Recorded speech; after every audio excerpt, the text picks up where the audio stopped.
So hi guys நான் சண்முகமாக ஒரு படம் வந்து விமல் சார் நடிச்சு வந்த சார் அப்படிங்கிற படம். இது வந்து ஒரு 3 ஜெனரேஷன் வச்சுக்கோங்க. தாத்தா, அப்பா, மகன். ஸோ இந்த கதை இருக்குன்னா, அந்த ஊர்ல வந்து இந்த ஜாதி மக்கள் தான் படிக்கணும். இந்த ஜாதி மக்களுக்கு அது தேவையில்லை அப்படின்னு நினைக்கிற மாரி ஒரு ஊர் மென்டாலிட்டி. ஸோ அந்த இடத்துல வாத்தியாரா நம்ம தாத்தா வராரு. சரிங்களா? அவர் வந்து ஃபர்ஸ்ட்டு ஸ்கூல் கட்டணும் ஆரம்பிக்கிறாரு. ஸ்கூல் கட்டி ஒரு பொறகு கட்டிறாரு. சரிங்களா? கட்டிட்டு அவர் வாத்தியார் தான் கட்டுறாரு. ஸோ அப்ப அவருக்கு எப்படியோ அடிபட்டு பைத்தியமாயி வீட்ல இருக்காரு. ஸோ அவருக்கு ஒரு பையன். அந்த பையன் தான் வந்து இப்ப அந்த ஸ்கூலோட ஹெட் மாஸ்டரா இருக்காரு. எல்லாம் சொல்லி அரசு உதவி பெற்ற பள்ளி தான் அது. ஸோ அந்த மாரி வச்சு எல்லா ஸ்டூடண்ட்ஸும் சொல்லிட்டு இருக்காரு. நம்ம விமல் சார் வந்து அப்ப சின்ன பையன்.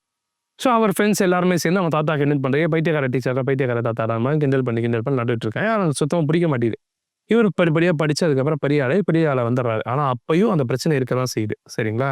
ஸோ இப்ப என்ன நடக்குது அப்டின்னா வந்து, இவரு பெரிய ஆளாகி வந்துட்டாரு. அவர் ரிட்டயர் ஆயிட்டாரு. இப்ப வந்து அந்த ஸ்கூல வந்து இடிக்க போறோம். இடிச்சுட்டு வேற ஸ்கூல் கட்ட போறோம் அப்டிங்கிற மாரி ஒரு ஒரு ஸ்கீம்ல வாங்க நாங்க இடிக்க வரோம்ன்னு சொல்லிட்டு வந்துட்டாங்க.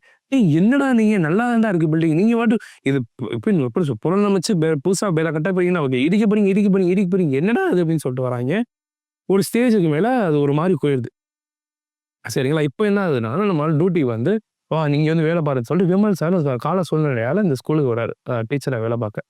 இவர் வேலை பார்க்க வந்தா என்ன ஆகும்? ஃபர்ஸ்ட்டு அப்பா வேலை பார்க்கும்போது, தாத்தா வந்து மென்டல். இப்ப இவர் வேலை பார்க்கும்போது, இவர மென்டல் ஆக்கி விட்டுறாய்ங்க.